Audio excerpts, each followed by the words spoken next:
Okay, it's 1 o'clock, so we're going to go ahead and get started. I'm Terry Behrens. I'm the Editor-in-Chief of the Foundation Review, and I want to welcome you to our quarterly webinar based on one of the issues of the Foundation Review.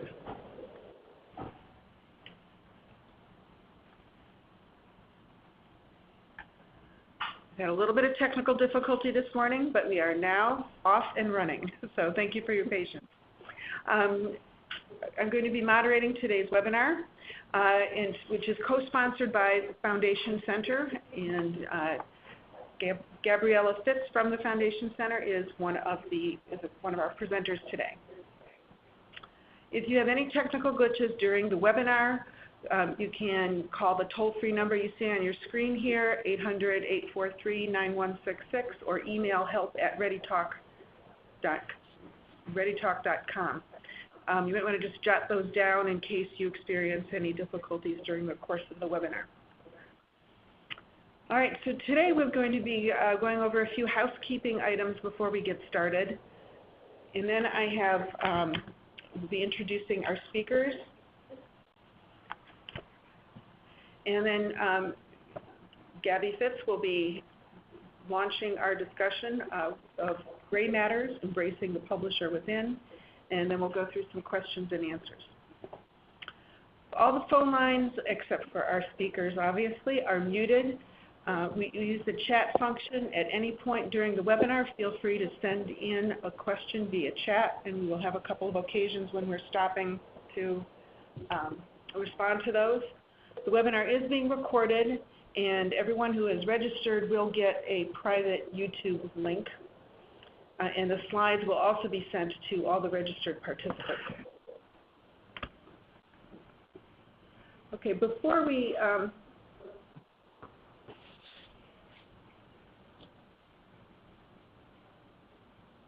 okay, just another momentary glitch here. Before we actually launch the webinar, I wanted to find out a little bit about who is on the call. So we ask you to click on the type of organization that you represent. And it will give us a sense of who we all are.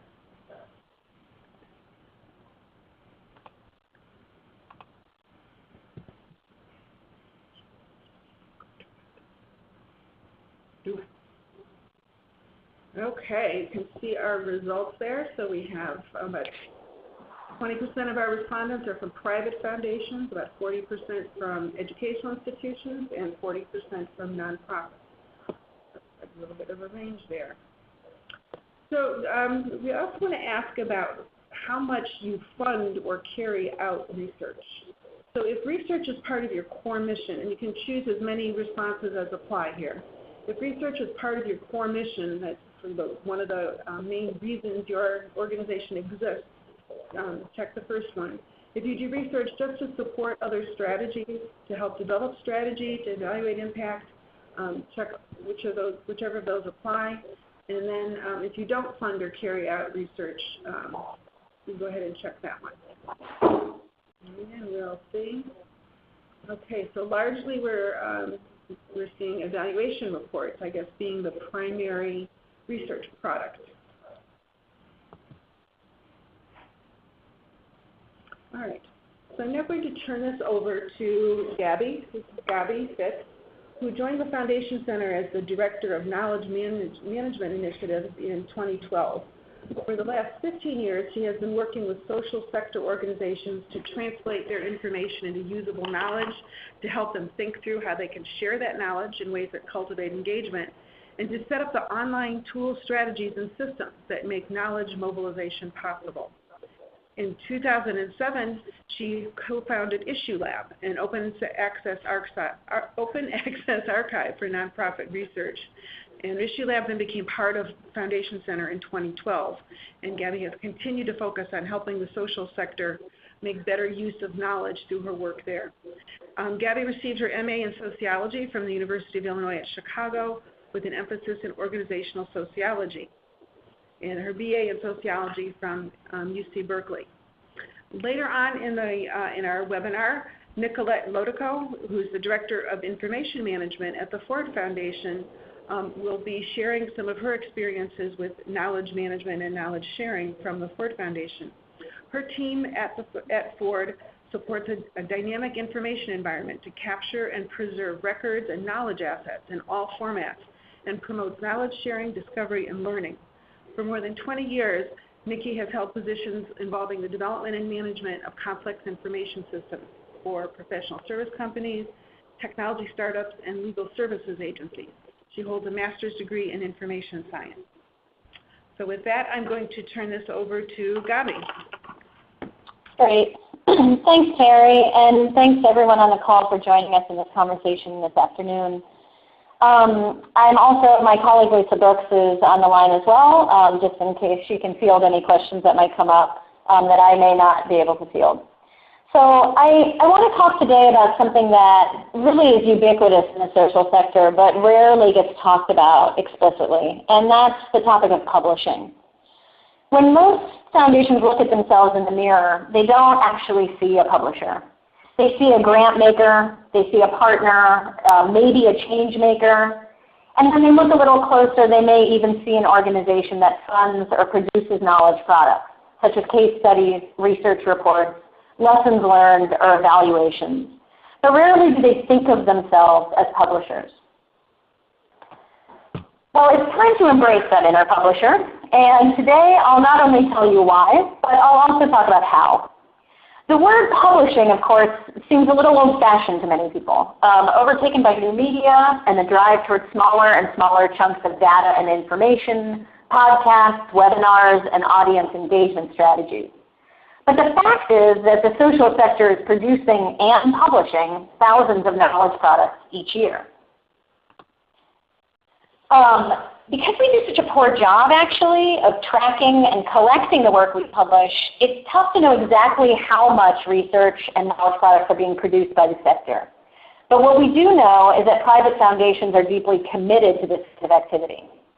In 2012, US-based private and community foundations made more than $74 million in grants for the express purpose of publication. And this should be of special interest to the people who are funding and producing evaluations on the line, that when we also consider grants made for the purpose of program evaluation, which also often result in publication, that total money spent in 2012 jumps to more than $210 million. Now, despite this deep commitment to research and publication, we still find ourselves as a sector struggling to use this enormous body of knowledge to answer the very questions we actually funded the publications to answer in the first place. A program officer, a nonprofit practitioner who's trying to understand what other organizations have learned about, for instance, the topic of after-school programming, still can't do the equivalent of an easy literature search. And that's despite the fact that we have literally hundreds and hundreds of reports on this very topic.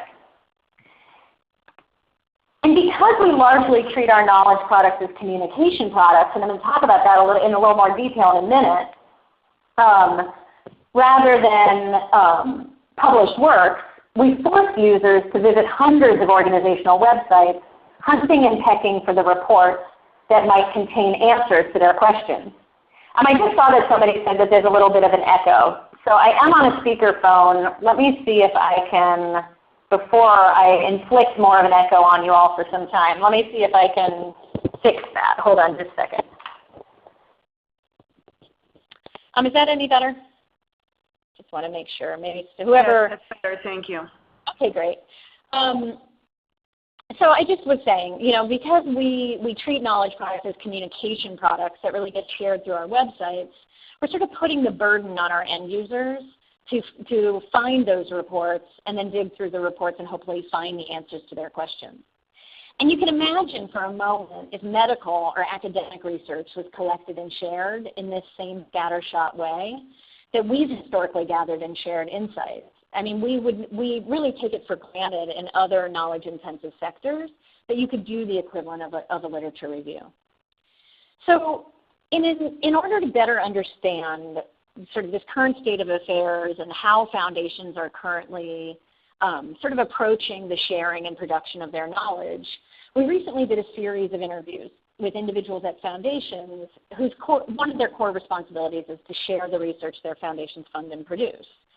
And this group, not surprisingly, ended up being largely communications officers. And when we asked them about publishing and about open publishing more specifically, so it wasn't just focused on that terminology of publishing, but really the practices behind it, what we heard about was largely about dissemination and about the pressures and challenges associated with reaching their audiences. So you can see here a quote from one of them. We heard about packaging findings. And we also heard about audience engagement. And these were really sort of the driving goals that were pressing on the people we spoke with at Foundations. These folks are doing some incredible communications work, repackaging their research into more digestible bits and engaging bites and launching microsites and staging blog series. But what was really interesting and what was largely missing from the conversation, and this is no fault of their own, was really any discussion of long-term publishing strategies. And when you think about it, that makes sense. I mean, their efforts are largely focused on reaching and engaging specific audiences and on maintaining the brand integrity of their foundations and grantees. But unfortunately, this is no substitute for an information infrastructure that makes possible the kind of searches and analysis upon which ongoing and shared learning is based. This kind of effort, these kind of strategic communications efforts don't solve that search problem and that finding problem and access problem that we pointed to just a couple minutes ago. So I want to back up for a second and reorient ourselves, adjust the proverbial mirror that we're looking into and really ask ourselves, why do we fund and produce this kind of work to begin with? What do we hope it can do? And what can we really expect what can we really expect strategic communications to kind of, what part of that can we expect strategic communications to do? Can we really expect them to carry that entire weight of what we're trying to accomplish with research? So in June, we gathered about 15 people from foundations and sector intermediaries who fund and produce knowledge as a core activity, and we talked about just this question. Why do we fund and produce this kind of work in the social sector? And together, we reflected on the fact that as foundations and nonprofits, we produce knowledge, sure, in order to build great awareness, certainly, but also to improve efficiencies, to scale solutions that are working, to identify gaps in our learning and our implementation strategies, to communicate our organizational priorities and brand, and to leverage dollars we've already invested for greater impact, and lastly, really to learn together. And what we came up with as the sort of why actually sets us all in a pretty clear direction for the how, for identifying the sorts of practices that make this kind of access to knowledge and shared learning even possible. So the good news in all this is that other knowledge-intensive sectors like academia, government, and medical sciences are already doing this work and are undergoing huge shifts towards open publishing. The better news, and this is a clear indicator of my own optimism, is that we don't have an existing multi-million-dollar publishing industry we need to disrupt. In fact, we don't have a publishing industry. And so in the absence of an existing publishing system in the social sector, we actually have a chance to adopt those practices that best align with our own purpose and principles. And interestingly, the open knowledge movement and open knowledge practices align pretty closely with those original purposes and principles we just talked about a minute ago. So it could be that our time may have finally come, and all this sort of disorganization or under-organization is a chance for us to really step in at this point. So I want to dig into what does that really mean? What do those practices really look like? And I'm going to provide a quick overview of what may feel like a lot of information. And the goal here is really not so much that everybody on the call understand all of this perfectly in great detail, but rather I want to provide a better sense of the options and some possible directions for implementation.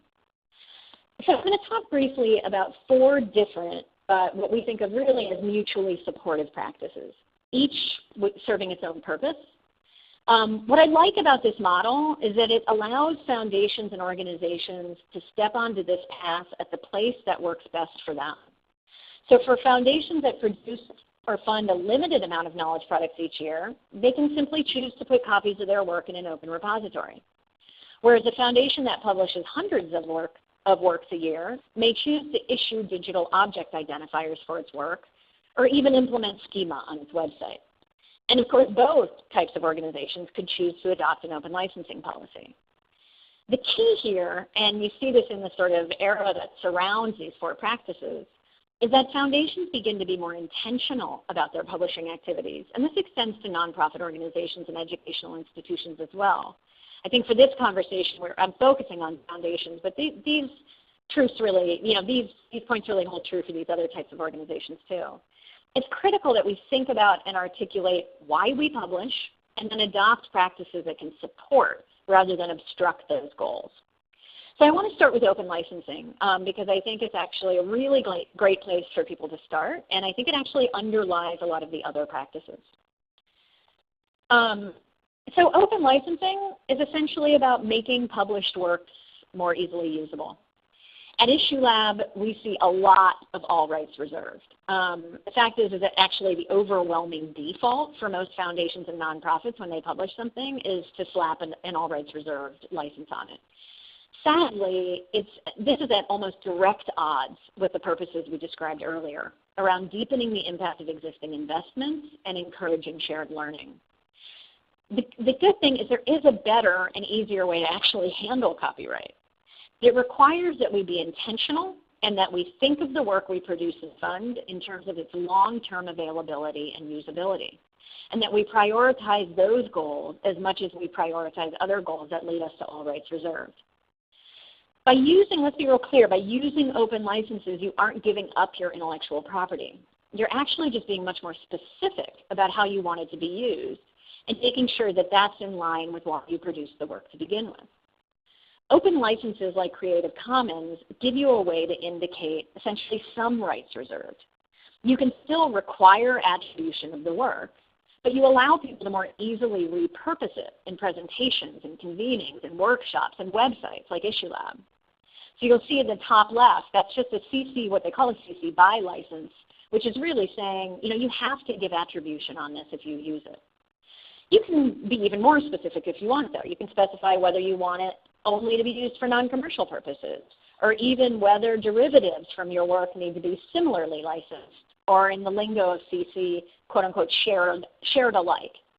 The less specific you get, so if you just put a CC BY license, the more usable you make that knowledge, really, while still asking for proper attribution. But there's a really big range here of what you can do with licenses. Thankfully, actually, we're seeing a small but growing number of foundations adopting this viewpoint and openly licensing their own work, as well as requiring or strongly encouraging grantees to openly license work the foundation funds. Nikki's actually going to talk a little bit about Ford's adoption of an open licensing policy. But there really is a growing support system for making this change at your foundation, and a genuine enthusiasm, I think, and a will to share materials, policies, and lessons that people are learning along the way as they implement this. This is work we're helping to support at IssueLab alongside organizations like Creative Commons. The second practice I want to talk about quickly is the use of open repositories, whose purpose and value really centers on shareability. This is another one that really any foundation or nonprofit, regardless of how small or tech challenged, can easily adopt. Open repositories like IssueLab actually allow for free and open access to data, not just by human beings accessing our websites, but also by machines that can mine and share data between repositories. So one open repository can harvest data from others, exchanging and spreading knowledge across a distributed system of entry points that honestly we as funders and producers and communications professionals may not even know about. So for instance, when you share work through IssueLab, like if we're looking at this report on IssueLab, it's also, because we're an open repository, it's also shared through OCLC's WorldCat system, meaning that a user sitting at a public terminal in a library in Kansas City can do a search on after-school programming and mentoring and automatically find work that's been shared through IssueLab. And they can find that, and this is key when we focus too much on brand, we lose sight of this.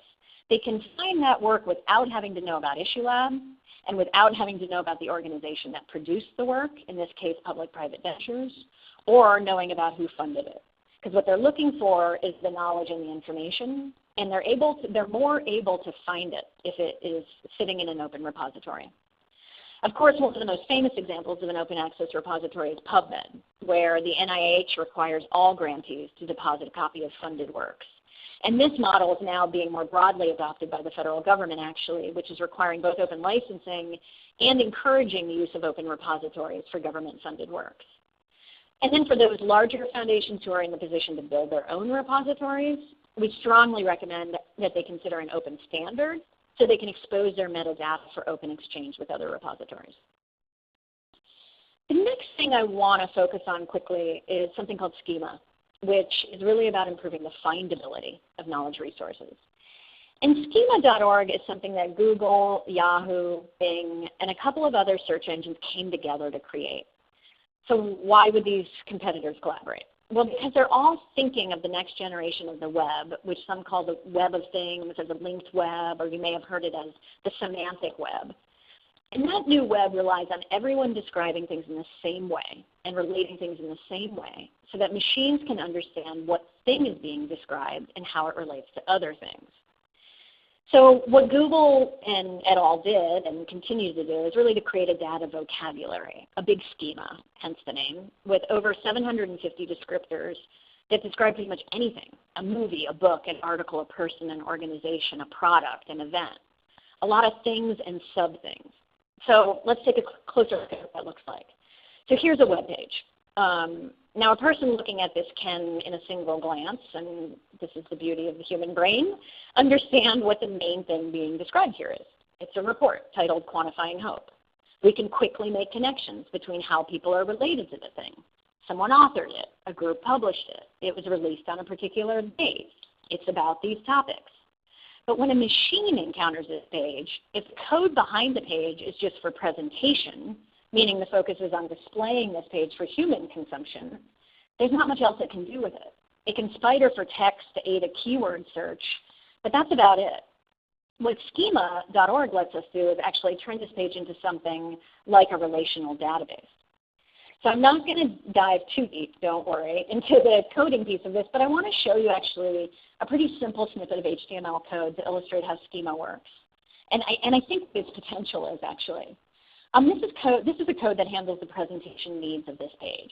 So you can see, body, header tag, paragraph tags. And sprinkled into the code are examples of schema.org microdata or tags. You see them here as item type is creative work, item property name, item property date published.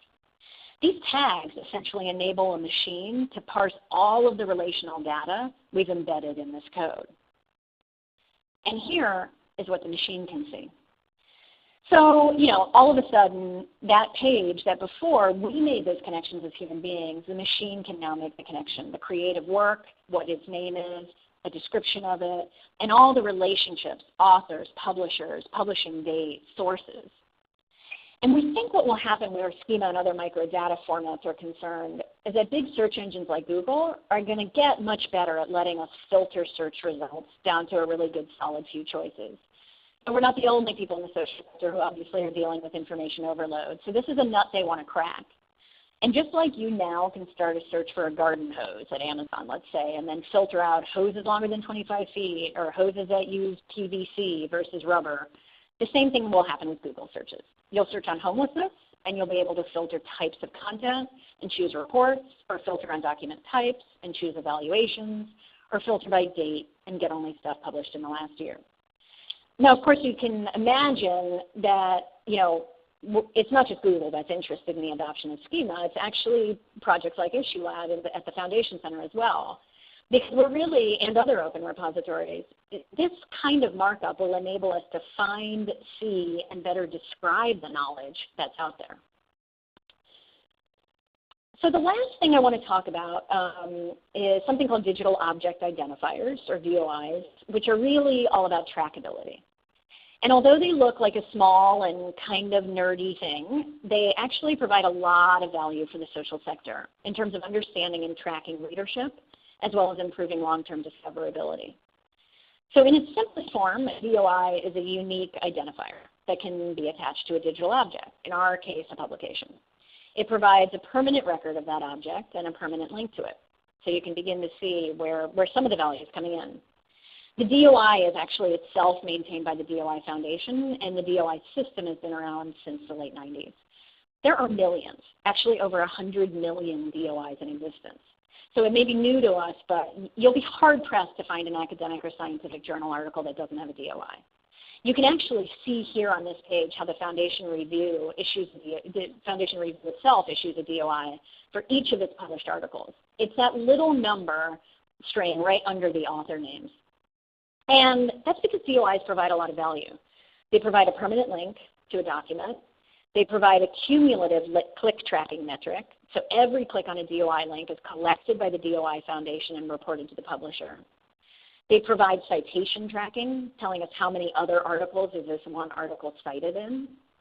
And then the other thing that DOIs can give us access to, and I think this is pretty exciting, is something called alternative metrics, or alt metrics it's often called, which attempt to measure and visualize social media and new media attention around this type of content.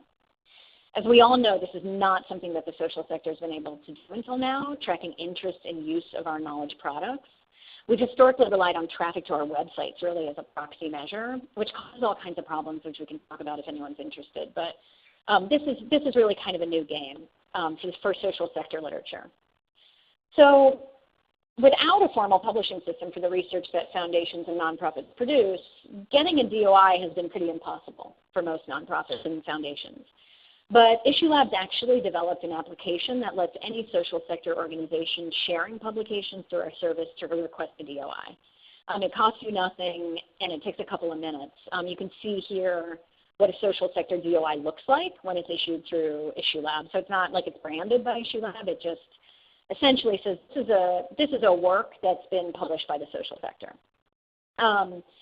So I know it's a lot of information about a new set of practices probably to some of you, but I think it gives a good overview of how when we're really clear about why we're publishing this work to begin with, and then adopt some consistent practices, we actually can make this work more findable and trackable and usable and shareable, which is really the intention behind why we produce it and fund it to begin with.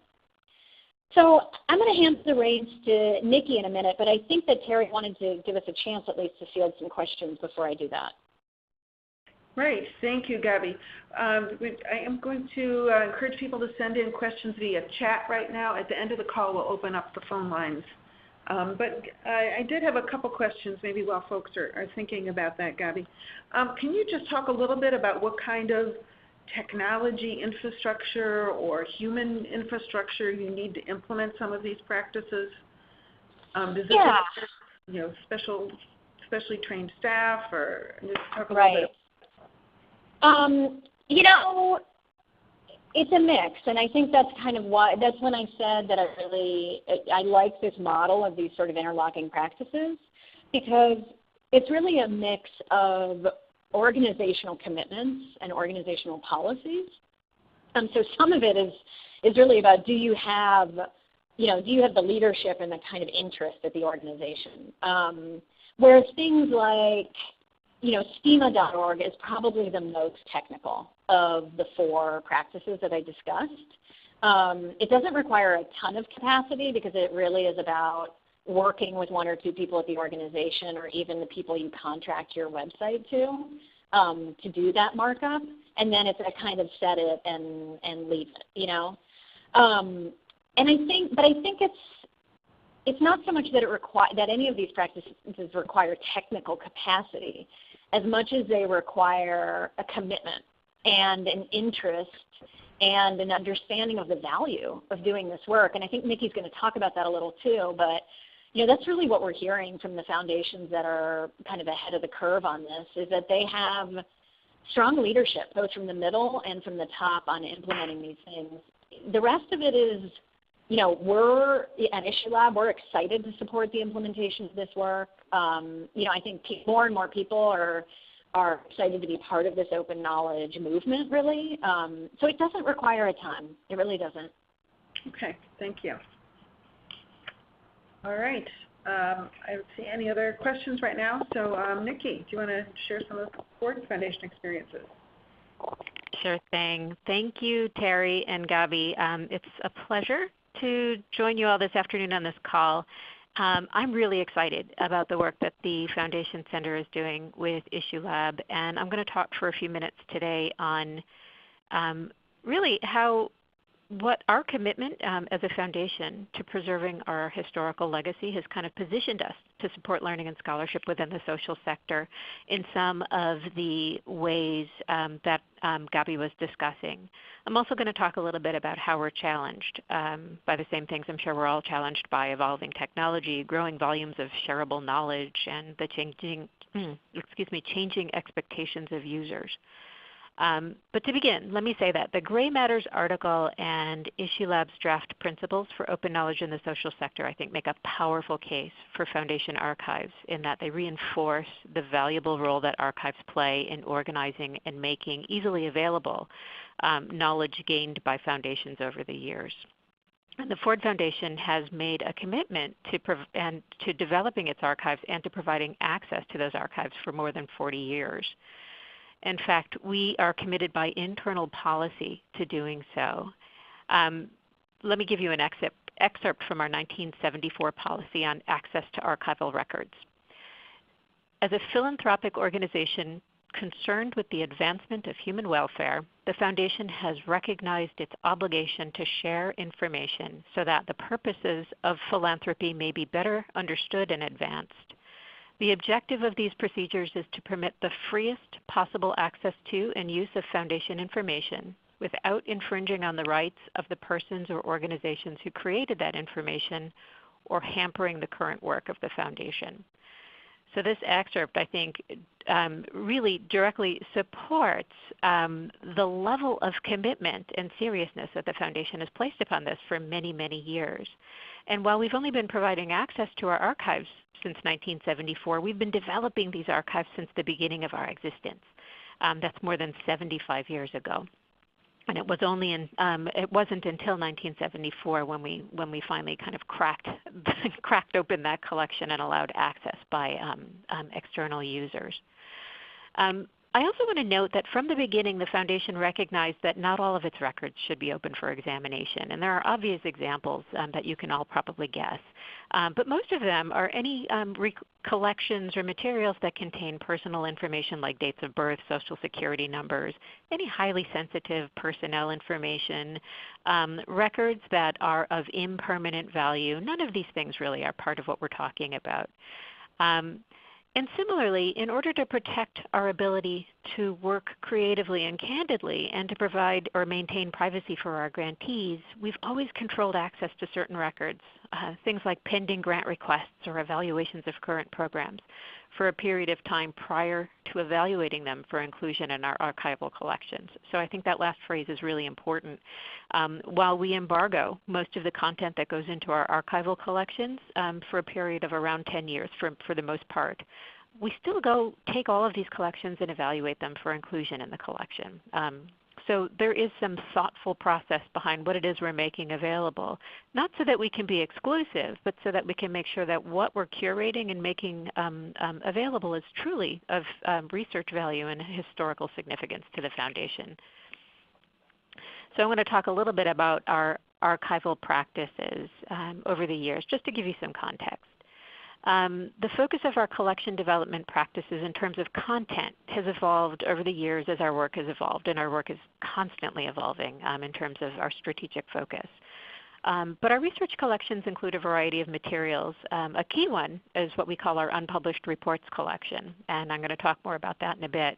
But we also have closed grant files, staff and consultant evaluations and assessments, speeches, key correspondence, materials on developing program strategy and large events. We have thousands and thousands of photographs and audiovisual materials, and the list goes on.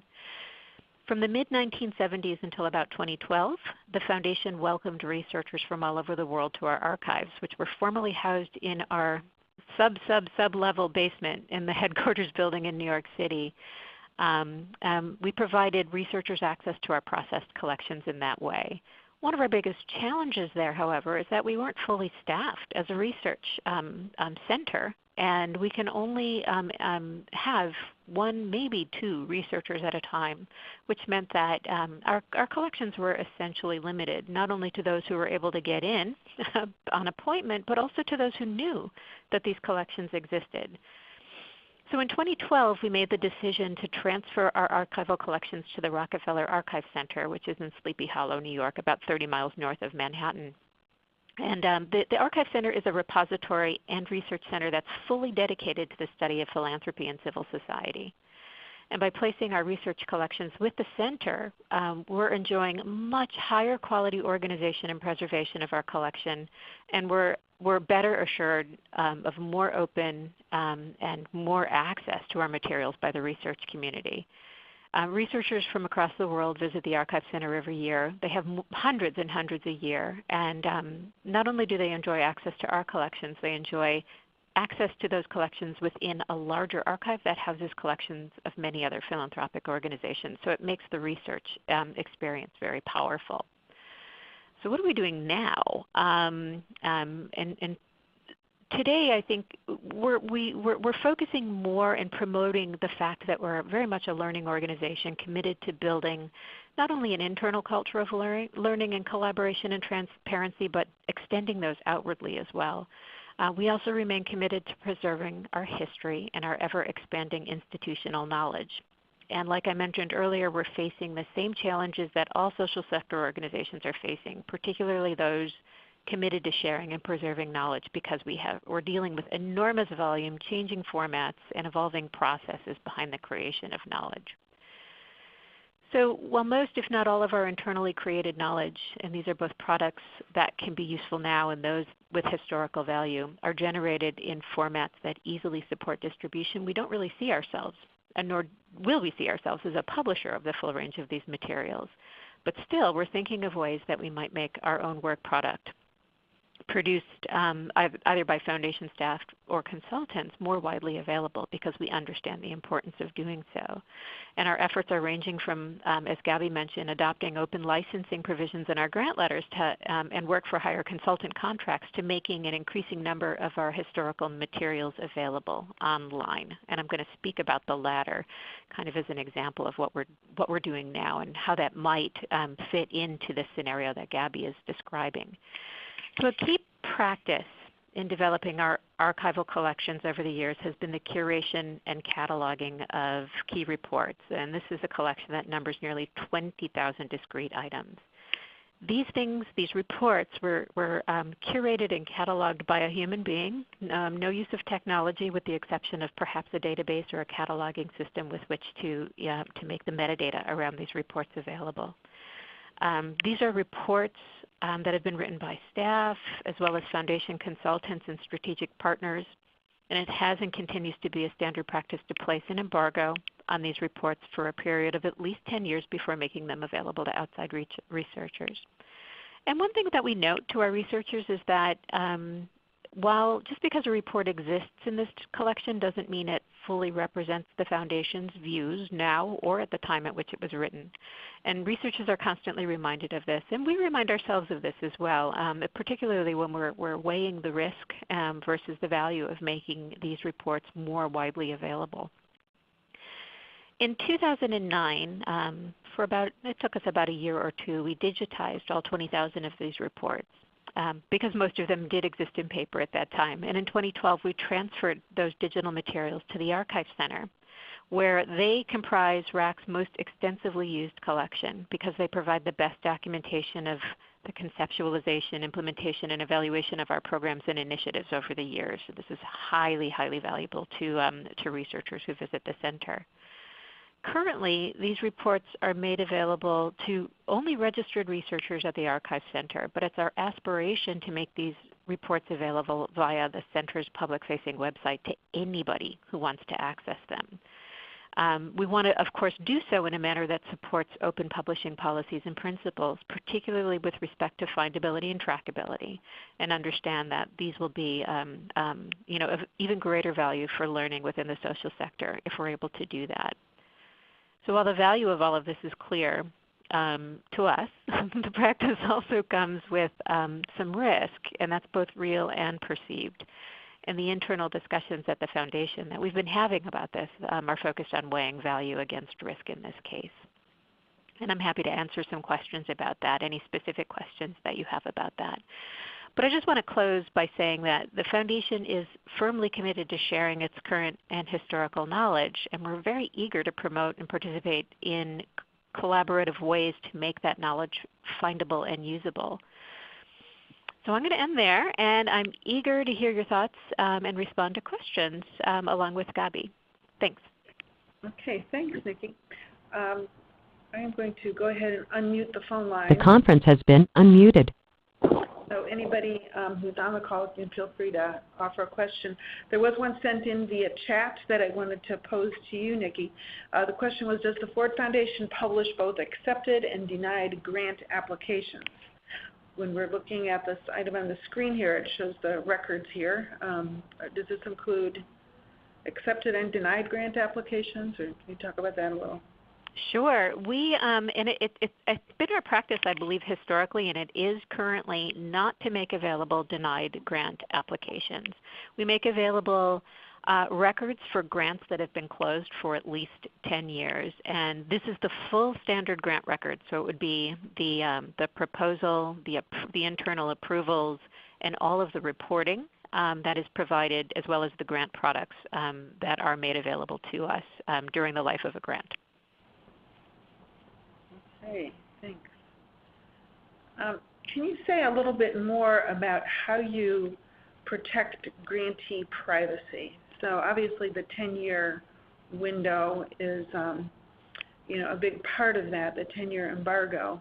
But there's certainly nonprofits that have had the same leadership, the same programs in place for more than 10 years. Do you ever redact names, or do you say anything else about protecting privacy? This is a subject of great discussion internally, particularly when we're talking about making additional categories of materials available for research. So one thing we do internally and systematically is separate our grantee record from the grant record. So information about the grantee, its leadership, its board makeup, its financials, and other grantee-specific information is maintained in a system that is separate from the system where we maintain records about the grant itself. So the grant system documents the activity of the project or the general support work that the grantee was performing as a result of that grant. So I think that's one very clear distinction that allows us to separate certain types of information that may be considered confidential. For grants, and I don't know if this practice has changed. I believe it has changed significantly. In the past, we probably did have grants that lasted a very long time because they were extended or they were added to. But currently, I think that there is a lot of awareness about keeping grant making sure that we're maintaining records for discrete activities. And in doing so, we can close out that activity and then embargo it for 10 years and then make that information available, rather than have such a long-term grant available that it would become impossible for us to really to make that available ever. I don't know if that made sense. Mm-hmm. Yeah, it does. So what about the timeliness of information then? So, and maybe, I don't know, Gabi, this might be a question for you, but in my Kellogg Foundation days, we would commission a large-scale evaluation and maybe have some findings that might be relevant for other funders, but we didn't make that public because it might be an evaluation report that had specific grantee names in it, or foundations never really want to share anything less than their biggest successes. So there seems to be like a tension between some of these concerns about protecting privacy for grantees and the integrity of that relationship, but at the same time trying to meet the learning needs of the field. Can either of you comment on that at all? This is Nikki. I could talk a little bit about what we've done with open licensing using Creative Commons, and this is very recent as February of this year. But one of the things we're doing in our grant letters is including an open licensing provision, and we're also doing this in our work for hire contracts with consultants who are writing some of these evaluations and assessments. And while none of these are required, and we're making exceptions as necessary, this is one move toward ensuring that we can make some of this information available in a much more timely way than we have been able to in the past. Okay, Gabby, were you going to? Yeah, I just wanted to comment on that as well, because I think that, you know, Nikki and I sit in a little bit different roles in regards to this stuff, and I think that, you know, we are, at Issue Lab, we're concerned certainly with timeliness, and we're also concerned with the historical record. So I think we're kind of trying to bridge both of those functions of publishing. You know, in my experience, there are literally just thousands and thousands of evaluations that are even intended, or there's no reason that they should be kept behind closed doors, and they still aren't released. And so I think when I think about the knowledge that's out there and the small bit of it that we're capturing, I think we can get hung up sometimes, or we can get kind of stymied by the privacy concerns, when I think what Nikki's pointing to with the open licensing policy too is about reorienting towards openness as a default position, and then identifying the exceptions to that default position. And so saying to ourselves as institutions and organizations, you know, what we're going to do first is we're going to assume everything. Our best intention is to release everything openly. And then identify moments and cases where we say, you know what, this is an exception to that rule, and there's good reasons for it. Because we just see tons and tons. I mean, we work on synthesis projects, for instance, where we're, you know, really posed with a research question and are tasked with looking for the evaluative knowledge base on a question, and then extracting the key findings and lessons from that. And just that process of finding the evaluations is incredibly burdensome, and it doesn't need to be that way. These are oftentimes public or meant for public, but they're stuck in a SharePoint file somewhere, or maybe they were on a website at some point and now the link is defunct. So I guess that's where my concern falls more, is that we really commit to releasing the stuff we even think we're okay releasing, you know, let alone trying to bridge the gap to the things that we're not sure we should release. Okay, so we have a long ways to go before we really have to confront that. We do, but at the same time, it's what comes up all the time, right? Okay. And for good reasons. I think you said it well, Nikki, that those risks are real and they're perceived. And I think, you know, it's just that organizations, I think, sometimes get stuck at that place and can't kind of work around it. And I think there are ways to work around it. Okay, great. So your article that appears in this issue of the Foundation Review is obviously one great resource. Do you have other resources that you could suggest for people who really do want to make that commitment and start making their products more available? Yeah, we actually have a set of one-pagers, you know, that I'm happy to share with you all, and I'm happy to share through email too with any participants. That kind of are like introductions to each of these practices.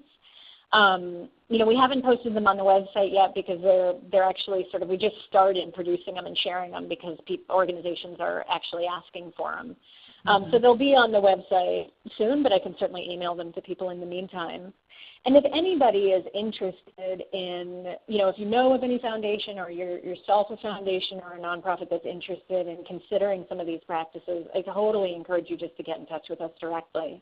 This is work we're really dedicated to and are trying to connect people in organizations who are already doing it with each other, and really see this as a core part of our mission, and so are happy to support it and get it started. Okay, great. So just to put in a shameless plug, hopefully we can make those resources available through Learn Philanthropy also. Yeah, absolutely. Okay, great. Not shameless at all. Okay. Nikki, does the Ford Foundation have a set of policies that you have that you could share with other foundations who might be trying to figure out what they can do? Absolutely. We have just recently refreshed our records management policy, and while I didn't talk about that at all during my brief discussion, it does. It's really kind of the foundation of what we're saving and collecting, because it's providing guidance to our staff on not only what their responsibilities are for contributing to the historical record, but helping them understand what's historical and what is transitory, what they should be saving and how. So I'm happy to share that with anybody who's interested in seeing it. That would be great. We could, if you want to share that with me when we send out the slides and the link for the recording, we can share that with the folks who've been on the call. Sure. Terrific. And again, we can have the Ford Foundation be a Learn Philanthropy partner and link that way too. Okay, any other questions from anybody?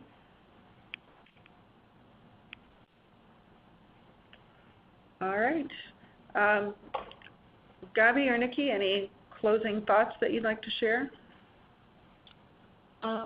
Mostly I just want to thank people for their interest in this subject. I think it's one of those things that's everywhere and nowhere at the same time. So I'm glad people are taking an interest in it. And, again, I extend the offer to get people together or share any kind of resources on helping people get started with this kind of work. Okay, great. Thank you. All right. Well, Gabi and Nikki, thank you so much for for sharing your journeys with open access publishing and other tools to make the knowledge that we're generating in this sector more available. We have, I'm going to just move the slide here. There's contact information for both Gabi and Nikki on the screen here, and they have both indicated they are open to answering questions if anybody would like to reach out to them directly. So thank you very much for your participation in the webinar, and again, look forward to getting the link to the recording and the PowerPoint in your email. All right, and with that, we will conclude today's webinar. Thank you. Thank you. Thank you. Bye-bye.